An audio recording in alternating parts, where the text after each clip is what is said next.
Imamat pasal yang ke-9, ayatnya yang ketiga dan keempat. Dan kepada orang Israel haruslah engkau berkata begini: ambillah seekor kambing jantan untuk korban penghapus dosa, dan seekor anak lembu dan seekor domba, masing-masing berumur setahun dan yang tidak bercelah, untuk korban bakaran. Dan lagi seekor lembu dan seekor domba jantan untuk korban keselamatan, supaya dikorbankan di hadapan Tuhan, dan korban sajian yang diolah dengan minyak. Karena pada hari ini Tuhan akan menampakkan diri kepadamu. Di ayat yang ke-23 dan 24. Masuklah Musa dan Harun ke dalam kemah pertemuan. Setelah keluar mereka memberkati bangsa itu, lalu tampaklah kemuliaan Tuhan kepada segenap bangsa itu. Dan keluarlah api dari hadapan Tuhan, lalu menghanguskan korban bakaran dan segala lemak di atas mezbah. Tatkala seluruh bangsa itu melihatnya, bersorak-sorailah mereka, lalu sujud menyembah.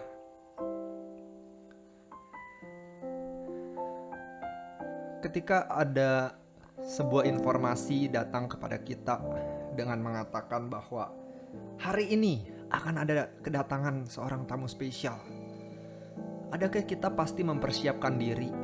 Adakah kita pasti berpikir, kalau dia datang ke rumah, bagian mana yang akan dia masuki pertama kali? Dan itu harus bersih. Dan makanan apa yang harus kita sediakan? Dan dandanan apa yang pantas untuk kita boleh berikan yang terbaik untuk seorang tamu yang spesial?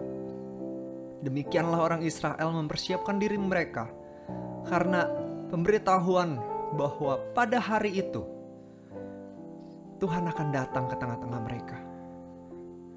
Dengan mempersiapkan diri, Musa mempersiapkan bangsanya, dan Musa menyarankan, karena Tuhan adalah Tuhan yang membenci dosa, maka setiap orang Israel harus menguduskan diri.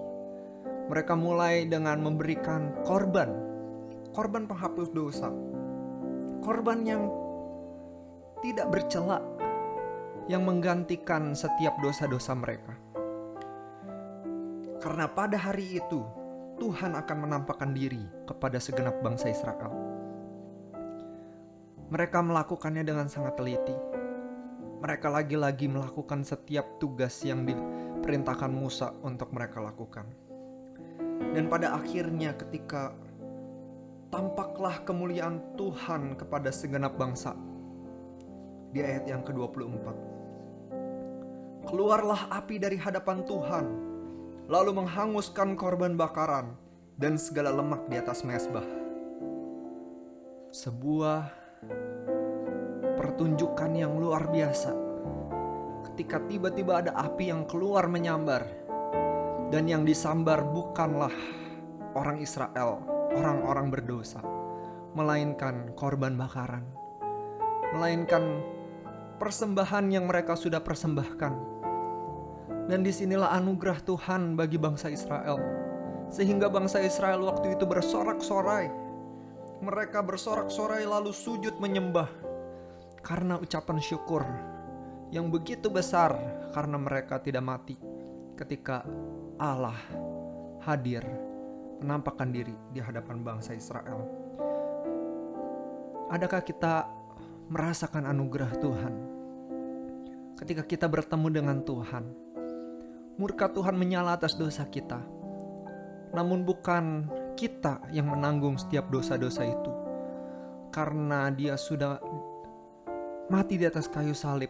Yesus Kristus yang menanggung semuanya itu dan menggantikan segala dosa kita. Setiap kali kita mau bertemu dengan Tuhan, persiapkanlah diri kita sungguh-sungguh. Mari kita lihat kedalaman hati kita. Kita introspeksi setiap kehidupan kita, dan kita minta ampun atas setiap dosa dan kesalahan kita. Karena Dia Allah yang setia dan adil, akan mengampuni setiap dosa dan kesalahan kita dan menyucikan kita, jikalau kita mau mengaku dosa kita di hadapan Tuhan.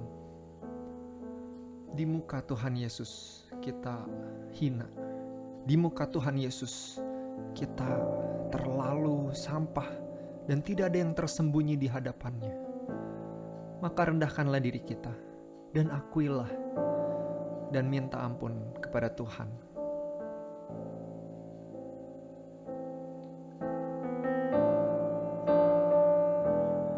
Di muka Tuhan Yesus, betapa hina diriku, ku bawa korban syukurku di muka Tuhan Yesus.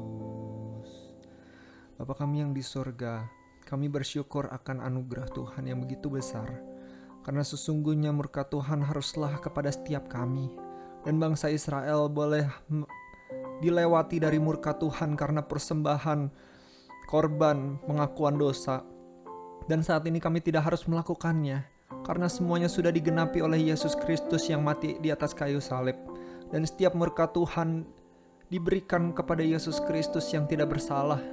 Dan kami bersyukur untuk bagaimana Tuhan mengasihi kami, sehingga kami boleh bertemu dengan Engkau, sehingga kami boleh berelasi dengan Engkau.